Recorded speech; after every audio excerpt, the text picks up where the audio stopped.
Welcome to GS NL. स्वागत है आप सभी का। और आज हम करेंगे डेमोक्रेटिक पॉलिटिक्स चैप्टर नंबर 1 का समरी। ये चैप्टर नंबर 1 ऑलरेडी आप लोगों का मैं कंप्लीट करवा चुका हूं, जहां पर 6 लेसन थे और इस 6 लेसन में हमने डिटेल से समझा था कि डेमोक्रेसी क्या होती है और डेमोक्रेसी की आवश्यकता क्यों है, और या फिर ब्रॉडर मीनिंग ऑफ डेमोक्रेसी क्या है। कई सारे एग्जांपल्स देखे थे, चाइना, मैक्सिको, फिर जिम्बाब्वे का एग्जांपल, हमने इंडिया का एग्जांपल समझा था। तो ये सब चीजें यहाँ पर ऑलरेडी हो चुकी है। तो अगर आप एक्सप्लेनेटरी लेसन देखना चाहते हैं तो इस 6 लेक्चर को आप लोग जरूर देखिएगा। लेकिन आज हम स्टार्ट करते हैं ये समरी, ठीक है, कि इस चैप्टर में क्या क्या चीजें पढ़ना है और कैसे आप लोग को आंसर लिखना है। ठीक है, तो बढ़ते हैं आगे। यहाँ पर सबसे पहला जो हम लोग पढ़े थे लेक्चर नंबर 1 में, ये था डेमोक्रेसी, कि व्हाट डेमोक्रेसी, डेमोक्रेसी क्या होता है। अगर कोई आपसे पूछे तो इसका सिंपल सा डिफिनेशन है, democracy is a form of government in which the rulers are elected by the people. Democracy क्या होता है कि एक गवर्नमेंट का एक फॉर्म होता है जिसमें जो रूलर्स होते हैं, जो सत्ता पर बैठे हुए लोग होते हैं, वो इलेक्टेड किए जाते हैं पीपल के द्वारा। ठीक है, लोगों के द्वारा यहाँ पर चुने हुए जाते हैं। अब यहाँ पर कई बार आप लोग ये भी डेमोक्रेसी का डिफिनेशन पढ़े होंगे, ठीक है, डेमोक्रेसी एक वैसी शासन होती है जो जनता के लिए और जनता के द्वारा चुनी हुई सरकार होती है। तो ये चीजें यहाँ पर डेमोक्रेसी में आप लोग मेंशन कर सकते हैं कि डेमोक्रेसी क्या होता है। अब यहाँ पर जो वर्ड है, जो डिटेल से डिस्कस किया गया था, रूलर्स। आप रूलर्स किसको कहते हैं, ठीक है, और इसके पार में क्या क्या पावर होनी चाहिए, और इलेक्टेड मतलब किस प्रकार से इलेक्शन होगा, डायरेक्ट होगा या इनडायरेक्ट होगा, या फिर इलेक्शन में कैसा तौर तरीका अपनाया जाएगा। इस पर डिटेल से यहाँ पर डिस्कशन जो है हम लोग कर चुके हैं। ठीक है, अब अगर फीचर्स ऑफ डेमोक्रेसी पाएंगे कि डेमोक्रेसी की क्या क्या खासियत है, कि ऐसा नहीं है कि जहां पे जो गवर्नमेंट है, ठीक है, वो इलेक्टेड तो है। जैसे कि आप एक समय देखे थे यहाँ पर, और रूलर्स के बारे में अगर आप पढ़ेंगे तो जो पाकिस्तान का परवेज मुशर्रफ की गवर्नमेंट थी, वहां पर इलेक्टेड तो थे, ठीक है, लेकिन वहां पर सारी की सारी जो पावर थी वो एक ही पर्सन के हाथ में थी। मतलब इलेक्शन जो है नाम मात्र का यहाँ पर रह गया था, लोग यहाँ पर नाम मात्र के होते थे। तो क्या ऐसा रूलर चाहिए और ऐसा इलेक्शन? तो कहा कि ऐसा नहीं चाहिए।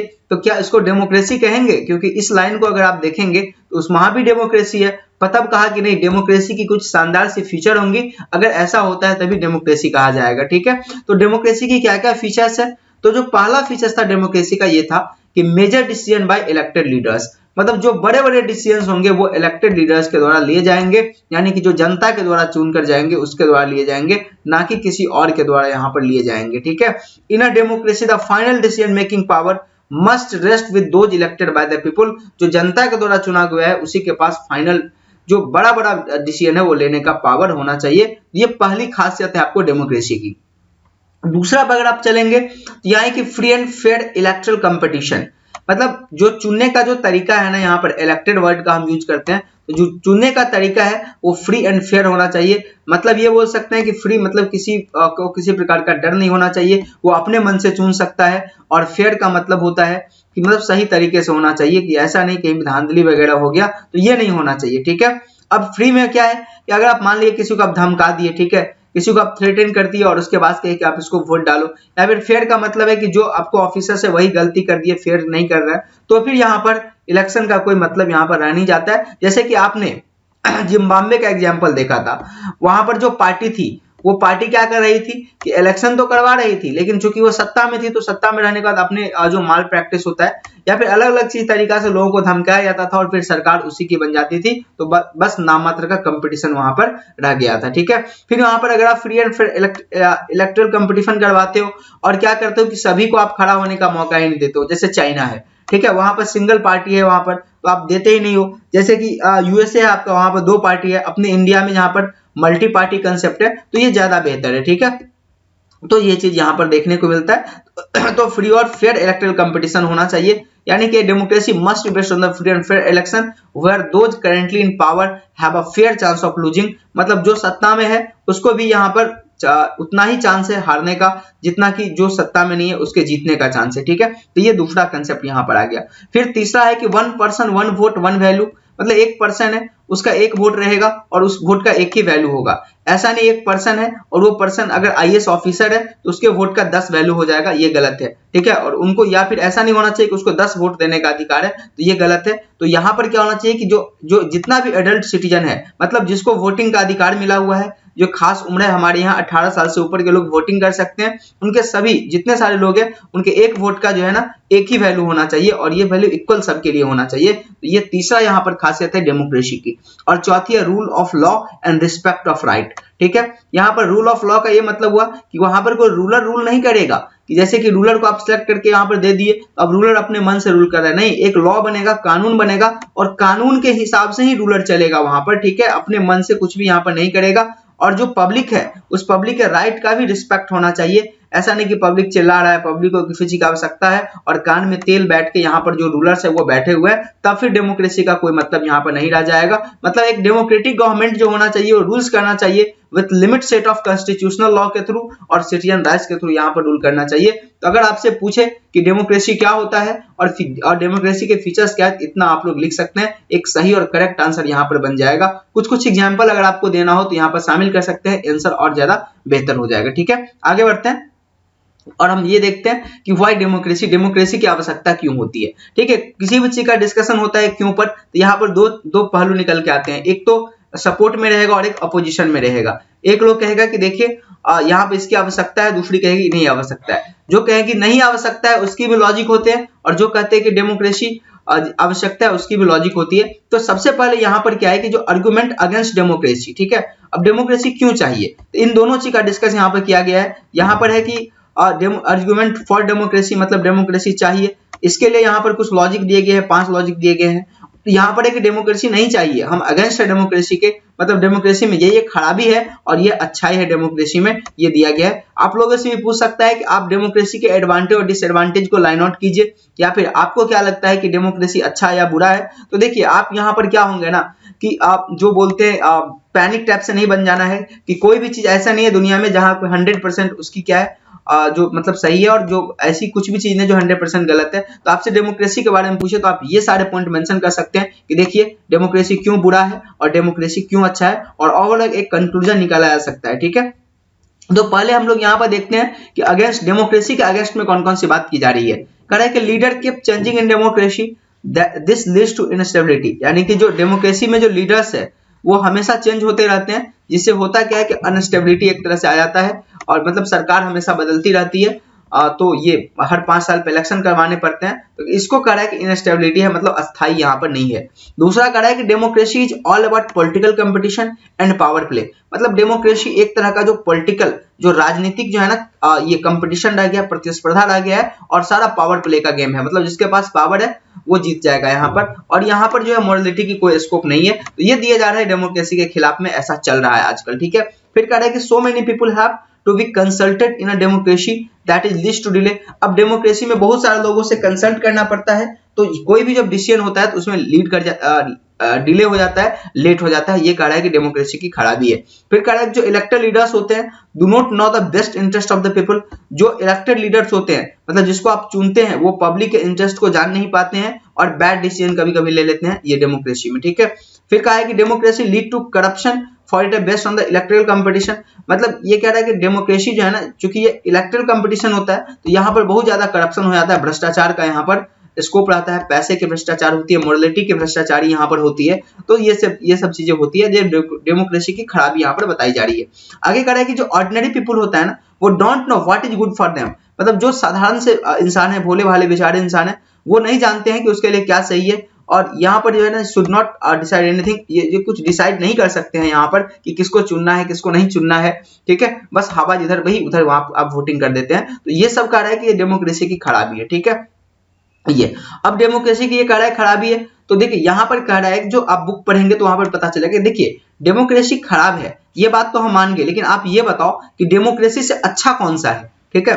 तब यहाँ पर एक सामने चीज निकल के आता है कि नहीं, जब डेमोक्रेसी में ठीक है मान लिए कितनी खराबी है, लेकिन इससे अच्छा भी तो कोई नहीं है डेमोक्रेसी से, इनसे ज्यादा अच्छाई भी नहीं है, तो इसीलिए डेमोक्रेटिक होना ही बढ़िया है। तो अब क्या अच्छाई है डेमोक्रेसी में, यहाँ पर ये है आर्गुमेंट फॉर डेमोक्रेसी, डेमोक्रेसी के लिए यहाँ पर आर्गुमेंट दिए जा रहे हैं कि ये चीजें डेमोक्रेसी में अच्छी है। देखिए पहला कह रहा है कि जो एक डेमोक्रेटिक गवर्नमेंट होता है वो बेटर गवर्नमेंट होता है because more accountability form of government होता है। मतलब इस गवर्नमेंट के पास जो है ना ज्यादा जिम्मेदारियां होती है, ज्यादा ये खातिरदारी करती है जनता का, जो डेमोक्रेटिक गवर्नमेंट होता है। अब यहाँ पर एक फैमिन का एग्जांपल दिया गया था चाइना का, कि 1958 के आसपास चाइना में एक फैमिन आया था, सुखाड़ आया था, ठीक है। इंडिया में भी आया था, लेकिन चाइना में वहां पर 3 करोड़ लोग मारे गए थे, बट इंडिया में जो है ना बहुत हद तक कंट्रोल कर लिया गया था। इसकी वजह क्या थी कि चाइना में जो गवर्नमेंट थी वो डेमोक्रेटिक नहीं थी, तो वहां पे कुछ जो गवर्नमेंट है वो जनता पर ध्यान नहीं दिया और जनता लोग मारे गए। बट इंडिया में डेमोक्रेटिक गवर्नमेंट थी, तो यहाँ के जो गवर्नमेंट है उन्होंने जनता पर ध्यान दिया और जनता यहाँ पर बच गए, नहीं मारे गए। तो ये खासियत है यहाँ पर डेमोक्रेटिक गवर्नमेंट की, ज्यादा अकाउंटेबल होता है।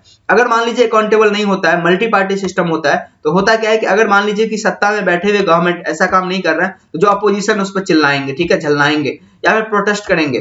तो ये सब करने के बाद क्या होता है, गवर्नमेंट को करना पड़ता है कि नहीं इसके लिए काम करना है, नहीं तो जो है दिक्कत हो जाएगा। और ऐसा हमारे जो कॉन्स्टिट्यूशन है डीपीएस पे, directive principle of state policy, जो है राज्य के नीति निर्देशक तत्व में इसका स्पष्ट वहां पर डिस्कशन किया गया है कि ये काम सब किया जा सकता है, तभी तो एक हेल्दी डेमोक्रेटिक कंट्री होगा, ठीक है। तो ये चीज है, पहला इसका खासियत है और बहुत अच्छा ये फीचर्स है डेमोक्रेसी का। दूसरा क्या है कि डेमोक्रेसी इंप्रूव करता है quality of decision making by consultation and consolation, ठीक है। जो डेमोक्रेसी है उसमें काफी कंसल्टेशन होता है, मतलब अगर कोई डिसीजन लिया जाएगा तो उसका चर्चा होगा, काफी राज्यसभा में चर्चा होगा, लोकसभा में चर्चा होगा। तो ये सब होने के बाद जो यहाँ पर मिस्टेक की जो संभावना है ना वो काफी हद तक कम हो जाती है, मतलब मिस्टेक नहीं होगा चर्चा होने के बाद। तो सबसे कंसल्ट लिया जाता है और सबसे सहमति लिया जाता है, तो ये सब डेमोक्रेसी में अच्छी चीज है। जबकि अगर मान लीजिए डेमोक्रेसी नहीं रहेगा तो एक आदमी डिसीजन लेगा और ये डिसीजन गलत भी हो सकता है। आगे कह रहा है कि democracy provide a method to deal with difference and conflict. Democracy की सबसे बड़ी खासियत क्या है ना, ये एक तरीका प्रोवाइड करता है हमारे पास डेमोक्रेसी, क्या कि डील विथ डिफरेंस। मतलब देखिए हमारा जो इंडिया है ना, इंडिया में काफी सारी डाइवर्सिटी है, तो सभी लोगों के विचार अलग अलग होते हैं, और ये डेमोक्रेसी अगर नहीं होता तो ये लोग अपने विचार यहाँ पर एक्सप्रेस नहीं कर पाते। और हमारे यहाँ क्या है कि सबके अलग अलग विचार है, इस विचारों के साथ साथ और जो विवाद भी हो जाता है, कभी कभी मतभेद है विचारों में, लेकिन फिर भी हम लोग यहाँ पर डील करते हुए नजर आते हैं एक जगह बैठकर। ये डेमोक्रेसी की ही खासियत है, खूबसूरती है, जो ऐसा करने का मौका देता है, अदरवाइज किसी को बोलने ना दिया जाए यहाँ पर, ठीक है। तो ये चीज है। फिर कह रहा है कि डेमोक्रेसी इनहांस करता है डिग्निटी ऑफ सिटीजन को। जो डेमोक्रेसी है ना वो जो सिटीजन की जो गरिमा है उसको इनहांस करता है, मतलब यहाँ पर सभी सिटीजन बोल सकते हैं, यहाँ पर सभी सिटीजन का इक्वल राइट है। अगर सिटीजन को किसी तरह सताया जा रहा है तो वो सुप्रीम कोर्ट जा सकता है यहाँ पर, ठीक है, जो हमारी एपेक्स कोर्ट है, और वहां जाके अपना अधिकार ले सकता है। तो एक सम्मान देता है जो है ना डेमोक्रेसी, तो ये डेमोक्रेसी की खासियत है। फिर कह रहा है कि democracy better than other form of government because it allows to correct it on mistake. और डेमोक्रेसी सबसे बढ़िया गवर्नमेंट इसलिए भी होता है क्योंकि जो जनता से अगर मिस्टेक हो जाती है, भाई दिवे गलत सरकार को चुन लिया, तो जनता के पास ऑप्शन होता है कि अगला जो पंचवर्षीय योजना आएगा ना 5 साल बाद, उसको हम बदल देंगे, मतलब अपनी ही गलती को हम सुधार कर सकते हैं डेमोक्रेसी के माध्यम से। ये 5 काफी स्ट्रांग पॉइंट है जो डेमोक्रेसी चाहिए इसके लिए बताता है, और यहाँ पर कुछ ऐसे पॉइंट थे जो डेमोक्रेसी के अगेंस्ट दे रहे थे। होप सो आप लोगों को बढ़िया तरीका से समझ में आ गया होगा कि अब आप लोग जो है किसी से जो है हेल्दी डिबेट कर पाएंगे। ऐसा नहीं कि मतलब मुठ की तरह ये बोला ये अच्छा है वो बुरा है,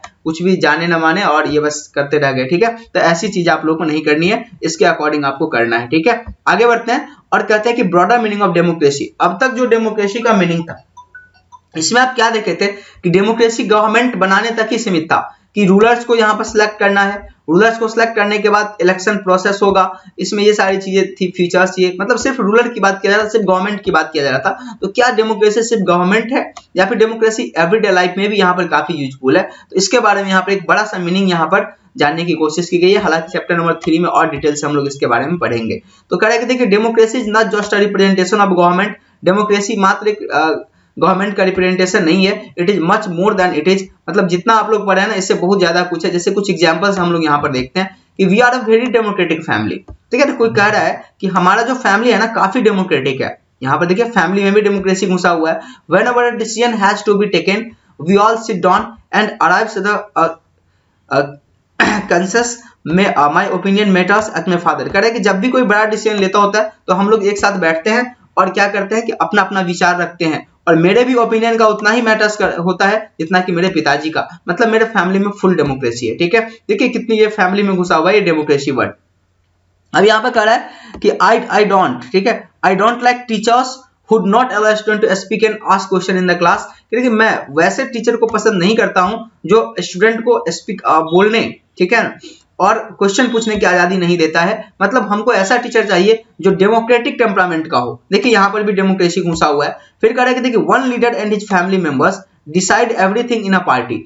एक पार्टी में जो है ना एक ही लीडर है और उसी के फैमिली मेंबर डिसाइड करते हैं कि क्या क्या होगा। तो यहाँ पर आप कैसे कर सकते हैं कि डेमोक्रेसी है, तो कितना बुरा लगता होगा। मान लीजिए कि पार्टी जो है ना 10 फैमिली लोग मिलकर कर रहे हैं और यहाँ पर जो है ना शासन एक ही लोगों का चल रहा है कि ये बनेगा तो वही बनेगा, जो डिसाइड वही खाना है वही पीना है। तो सबके तरीका से होना चाहिए। अगर ये सब नहीं होगा तो सोचिए कि कितना जो है जीवन जो है ना कितना मुश्किल लगेगा। तो डेमोक्रेसी का यहाँ पर एवरीडे लाइफ में भी काफी वैल्यू है यहाँ पर, ठीक है।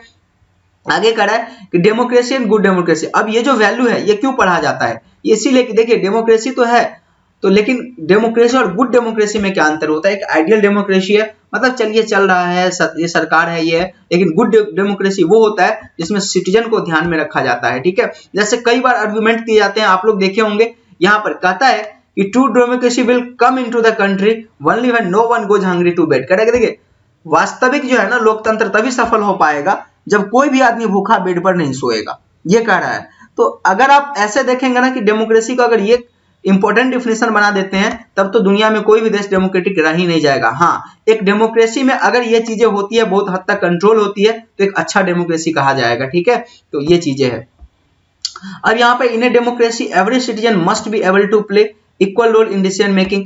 एक डेमोक्रेसी में सभी लोग क्या करते हैं, इक्वल रोल प्ले करते हैं। For this you don't need just equal right to vote, just every citizen needs to equal information, basic education और equal resources and lot of commitment. देखिए कह रहा है कि डेमोक्रेसी में सभी लोगों का जो है ना इक्वल रोल होता है। और क्या ये सिर्फ जो है इक्वल वोट के राइट दे देने से कंप्लीट हो जाता है? तो बोलता है कि नहीं, यहाँ पर ये सिर्फ आप एक वोट दे दिए यहाँ से और कंप्लीट हो गया आपके राइट का, नहीं। जो प्रत्येक सिटीजन है ना उसको जरूरत होता है इक्वल इन्फॉर्मेशन का। सबके पास इक्वल सूचना होना चाहिए, सबके पास बेसिक एजुकेशन होना चाहिए, तभी तो हमारे पास है ना राइट टू एजुकेशन एक्ट, कि मतलब सबको जो है एक जो प्राथमिक शिक्षा है, एक खास जो लेवल तक शिक्षा है उसको प्रोवाइड करवानी है। फिर इक्वल रिसोर्सेज यहाँ पर मतलब सभी के पास इक्वल संसाधन होने चाहिए और लॉट ऑफ कमिटमेंट, बहुत सारे जो है ना उसके पास अपॉर्चुनिटी और कमिटमेंट होने चाहिए। अगर ये इन चीजों दो चीजों पर ध्यान दिया जाए तो दुनिया में कोई भी ऐसा देश नहीं है जो फुल्ली डेमोक्रेटिक है। बट हाँ, जिस देश में ये अच्छी तरीका से पालन हो रहा है वो अच्छा डेमोक्रेसी कहा जा सकता है, गुड डेमोक्रेसी। और जहां पर नहीं हो रहा है वो एक बैड डेमोक्रेसी, तो खराब डेमोक्रेसी है,